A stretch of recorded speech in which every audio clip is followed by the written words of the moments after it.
Today we are going to discuss routes of drug administration. How drug is given to the patient so that it may reach to the desired site to be affected by drug. Because without entering into the body, how drugs will act or how the drug will show its effect. So it must reach to the site of its action. There are so many routes through which drug is given in the body. If we divide the routes into major headings, one is local routes and the other is systemic route. Local route means drug is given to the site of its action. It means given where the drug is given, it will act upon that very site. And systemic routes means drug is given in the body by different routes. It will enter in the circulation and will reach the targeted site.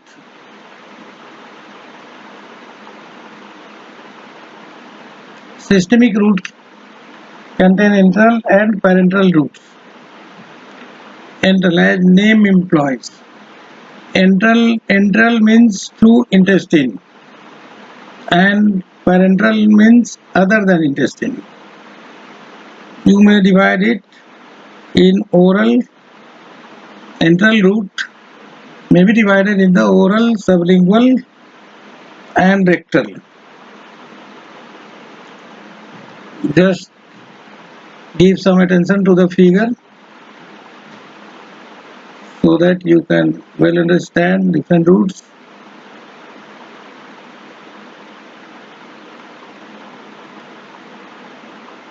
Parenteral routes, as I have discussed, it is other than the enteral or oral route. It may be drug may be given by IV, intravenous. Through this route, drug directly goes into the blood circulation and in few minutes it will be distributed in the whole body and to the targeted site. Other and parenteral route is IM, intramuscular, through which drug is given in the muscle and it will be deposited in the muscle and it will go in few minutes to the circulation and reach the targeted site. The other, in the same way, subcutaneous route, drug will be given under the skin and from where it is absorbed and reach to the site of action. Routes of drug administration. What route should be given to the what route is chosen? It depends upon the different factors. That is, drug and patient related factors determine the selection of routes for drug administration. These factors are: first is physical and chemical properties of drugs. Whether the drug is solid, liquid or gas. By common sense, you can just imagine if a drug is solid like tablet, it cannot be given subcutaneously or IV or intramuscularly. It should always be given orally or enteral route. So, for parenteral route, drug must be liquid or by if a drug is in gaseous form, it will be given by inhalation. So there are so many physical and chemical properties about which you will read in further courses. It will decide what would be suitable for the patient. Second factor is site of desired action. For example, local action. Suppose a patient is having wound on his hand. So then some ointment is to be given topically. It means directly on the wound, directly on the site of the action, And for generalized action, systemic. Suppose a patient needs drugs to be given in the CNS. Suppose a patient is suffering from meningitis. So the desired action is the site CNS. And for this, drug cannot be given topically. For this, drug is given systemic. Rate and extent of absorption of drug from different routes. Suppose a patient is in coma or there is an emergency. Suppose there is need for immediate action. So IV route is preferred because drug is directly given into the circulation and it is the faster than the oral route. It will cause immediate effect. Fourth factor is effect of digestive juice and first pass metabolism on the drug. As you already know in your first year in physiology book that there is digestive juice which can destroy some drug. So suppose and first pass metabolism on the drug. That is the drug if given enterally it will go into the liver and there it may be metabolized and may not act on the patient. Example, penicillin G is destroyed by gastric juice and insulin by peptidases. So these cannot be given orally or enterally. It is always given by parenteral route. Another factor, rapidity with which the response is desired. Whether the drug is used for routine treatment or emergency. Accuracy of dose required. IV and inhalation for accurate dose. Next factor is the condition of the patient. Whether patient is unconscious or vomiting. Suppose a patient is unconscious and you will try to give orally. That will cause the choking of the patient. The drug may enter into its larynx and he may immediately die. Or suppose a patient is vomiting continuously and you give him orally medicine. Then he will vomit the drug. आपने उसको drug दिया उसने उल्टी कर दी आपका मेहनत बेकार हो गया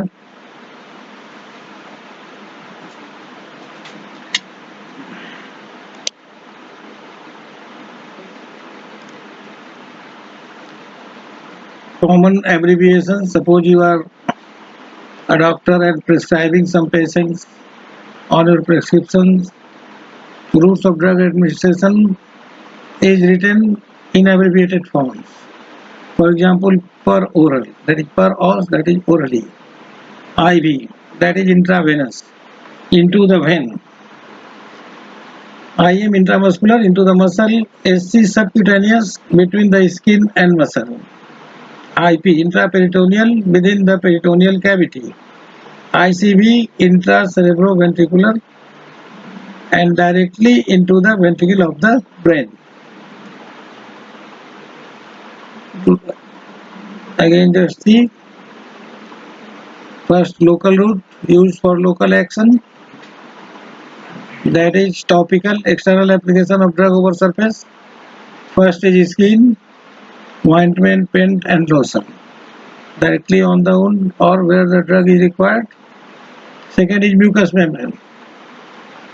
Some drugs directly given to the mucous membrane like mouth and pharynx. Suppose you are suffering from pharyngitis or some ulcer in the mouth. Then some pen, lozenge, mouthwash, gargle. These are the topical application where the drug is given at that site without any change in its form. It acts upon the site. Eye, ear or nose. Suppose eye drop. This is a topical medicine. Ear drop is a topical medicine. In the same way, ointment drops and nasal spray, these come under the topical group of drugs. GIT, that is non-absorbable drugs given orally. For example, sucralfate, neomycin. Suppose here you can raise a question. Just you said the enteral means intestinally. I am giving here in the under the topical condition GIT, gastrointestinal tract. But here, see, the sucralfate and neomycin, it is not absorbed from the GIT and it acts on locally on the GIT.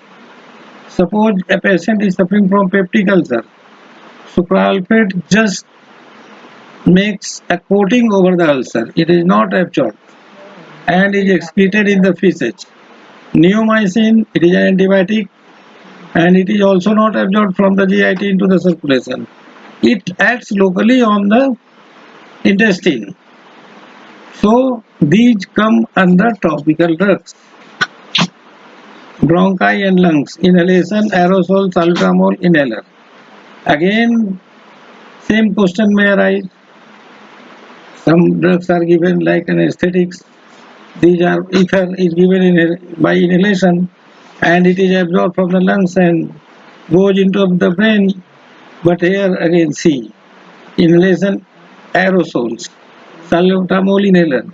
It is not absorbed from the bronchus and it is given in the minimal dose and it acts locally.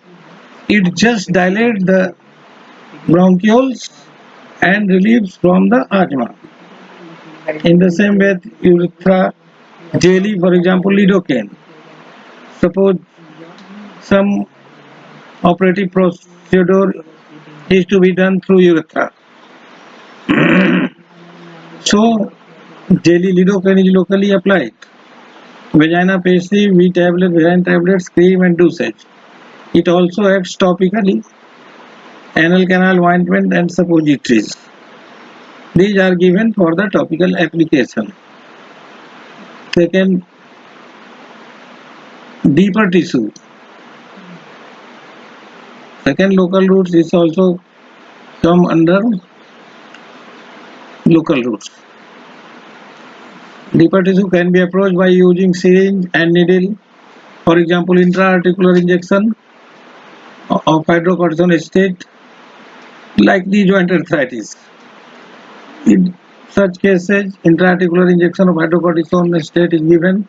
It acts upon the knee joint only. It is not absorbed from there and does not act any other tissue. So it also is local route. Intrathecal injections of the lignocaine, amphotericin B, these acts on the given at the site of given vertebra. In the spinal cord, suppose retrobulbar injection, hydrocortisone acetate. These all come under the local routes. Another example of local routes is arterial supply. Closed intra-arterial injection for contrast media in angiography, anti-cancer drugs. These are maybe infused directly in the femoral artery or brachial artery. These are the local routes. Now come to the systemic routes used for systemic action. After administration, drug is absorbed into blood and distributed all over including the site of action through circulation. Systemic routes are, as before said, first is oral, second sublingual, third is rectal. And other parenteral routes, cutaneous, inhalation, nasal and injection into the subcutaneous, intramuscular, intravenous and intradermal. Systemic routes are used for systemic action. After administration, drug is absorbed into the blood circulation, as already said, and distributed all over, including site of action. First is intestinal, enteral.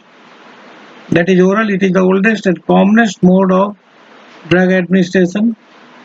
What are the advantages? It is safe, convenient, does not need assistance, non-invasive, painless, medicament need not be sterile, cheaper.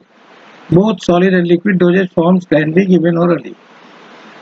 Disadvantage of oral drugs: action is slow and not suitable for emergency.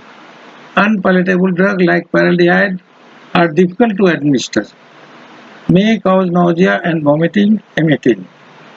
Cannot be used for unconscious or vomiting patients. As already discussed, if we try to give orally in an unconscious patient, it may choke.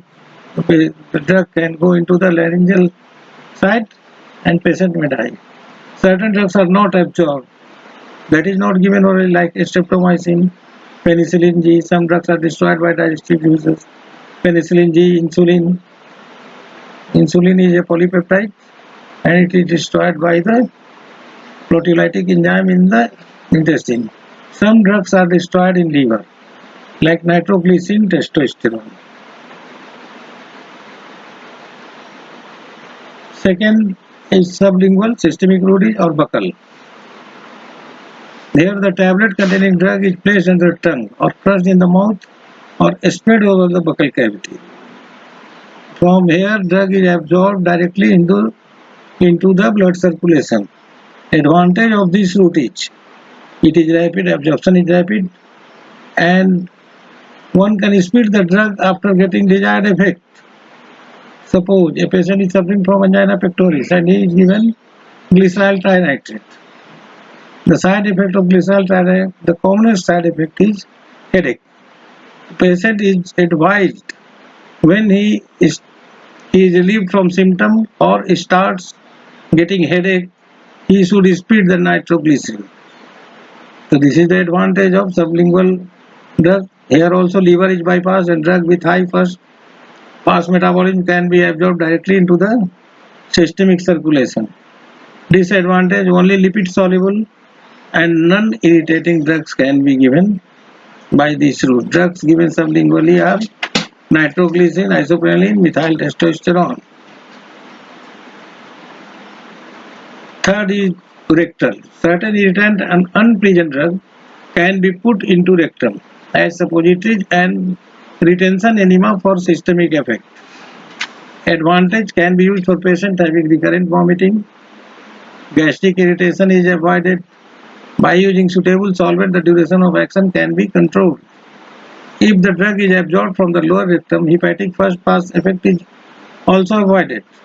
Sometimes it is more convenient to use drug rectally in the long-term care of geriatric and terminally ill patients. Administration of rectal suppositories or a capsule is a simple procedure. Disadvantage, it is inconvenient and embarrassing. Absorption is slower, irregular and sometimes unpredictable. Irritant drugs can cause rectal inflammation.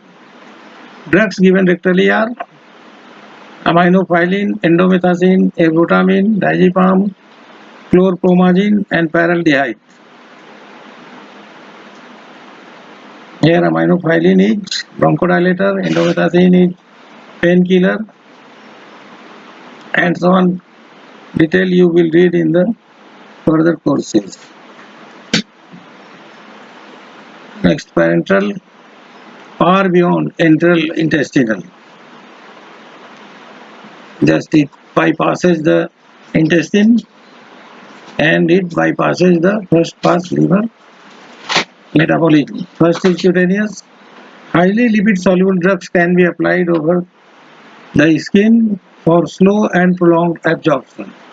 Liver is bypassed by this route. Transdermal therapeutic system. Transdermal adhesive patches of various shapes and sizes are available. Size varies from 5 to 20 cm square. It delivers drugs slowly at a constant rate and produces prolonged systemic action. Transdermal, you understand, that is a patch which is applied over the tissue and adhere to the skin and supplies drug slowly at a constant rate. Systemic action usually lasting 1 to 7 days. Examples are transdermal patches of nitroglycerin, hyoscine, chloridine and estrogen are available. Advantage, some plasma concentration of the drug without fluctuation. Minimal first pass metabolism and side effects. Disadvantage, local irritation and erythema may occur. Inhalation, this is route used for volatile liquids and gases Nebulized particles from solution, for example, general anesthesia, amyl nitrate. Absorption takes place from the alveoli. Advantage: action is very rapid, controlled administration is possible, and disadvantage is irritant vapors like ether can cause inflammatory or respiratory tract and increase secretion. Third is nasal. Mucous membrane of the nose can rapidly absorb many drugs. Drugs used by this route as a spray or nebulized solution. For example, desmopressin, that is analog of vasopressin, and GnRH agonists.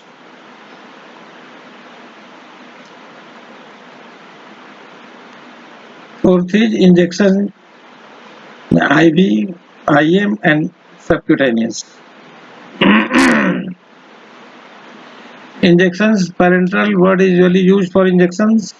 This is administration of drug by injection, which takes the drug directly into the tissue, fluid, or blood without crossing the intestinal mucosa. Advantage: action is faster and surer, so valuable in emergency. Gastric irritation and vomiting are not provoked. It can be employed even in unconscious patient, uncooperative or vomiting patient. There are no chance of interference by food and digestive juices. Liver is bypassed. Disadvantage: the preparation must be sterilized. It is costlier. Technique is invasive and painful. Assistance of another person. In case of oral, there is no assistance for any other person. Patient can himself take the medicine, but here some other person is needed. Self-injection in few cases like insulin in diabetes is possible. There are chances of local tissue injury. It is risky. Important injection routes are subcutaneous, intramuscular, intravenous, and intradermal. Subcutaneous. Drug is deposited in the loose subcutaneous tissue, which is richly supplied by nerve, but is less vascular. For example, adrenaline, insulin, etc.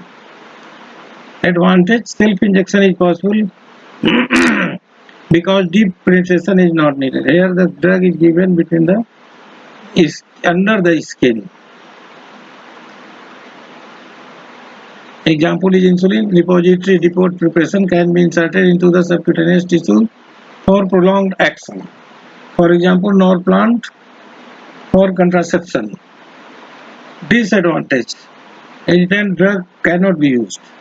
Absorption is slower. This route can be avoided in shock patients, where absorption will be delayed due to vasoconstriction. Some special forms of subcutaneous routes are dermojet, pellet implantation, biodegradable and non-biodegradable implants. First, dermojet. What is dermojet? In this method, needle is not used. A high-velocity jet of drug solution is projected from a microfine orifice using a gun-like implant. The solution passes through the superficial layer and gets deposited in the subcutaneous tissue. It is painless and suitable for mass inoculation. B is the pellet implantation. Drug as solid pellet introduced with a trocar and cannula. This provides sustained release of drug over week and month. For example, DOCA and testosterone. C. Non-biodegradable, sialistic and biodegradable implants. Crystalline drug is packed in tube made of suitable materials and implanted under the skin. Slow and uniform leaching of the drug occurs over months, providing constant blood levels. Non-biodegradable implant has to be removed later on, but the biodegradable one, for example, hormones and contraceptives, example Norplant. Second is intramuscular. The drug is injected in one of the larger skeletal muscle. Most commonly used skeletal muscles are deltoid, triceps, gluteus maximus, and rectus femoris. Rectus femoris in case of children. Why? Because in children, infant, gluteus maximus is not developed. When child starts moving, walking, then gluteus maximus develops. So before that age, if needed, injection is given in rectus femoris muscle. Advantage: muscle is less supplied with sensory nerves, so mild irritation can be injected. Muscle is more muscular, so absorption is faster. Disadvantage: may cause pain or even abscess. Self-injection is impracticable because deep penetration is needed. Irritant solution can damage the nerve. Volume of injection should not exceed 10 ml. Intravenous route. The drug is injected in one of the superficial veins. Drug is used as a bolus or infused slowly over hours. Advantage of this route: the drug reaches directly into the bloodstream and effects are produced immediately. So valuable in emergency. The intima of veins is insensitive and drug gets diluted with blood. Therefore, even highly irritant drug can be injected because intima is insensitive. Titration of the dose with the response is possible. The dose of the drug may be smaller or large. Disadvantage: only aqueous solution, not suspension, can be injected IV. There are no depot preparation for this route. This is more risky route because vital organs like heart, brain, etc. are exposed to high concentration of the drug. Intradermal route. The drug is injected into layer of the skin. By raising a blade, for example BCG vaccine, sensitivity test by scarring multiple puncture of the epidermis through a drop of drug, smallpox vaccine for example.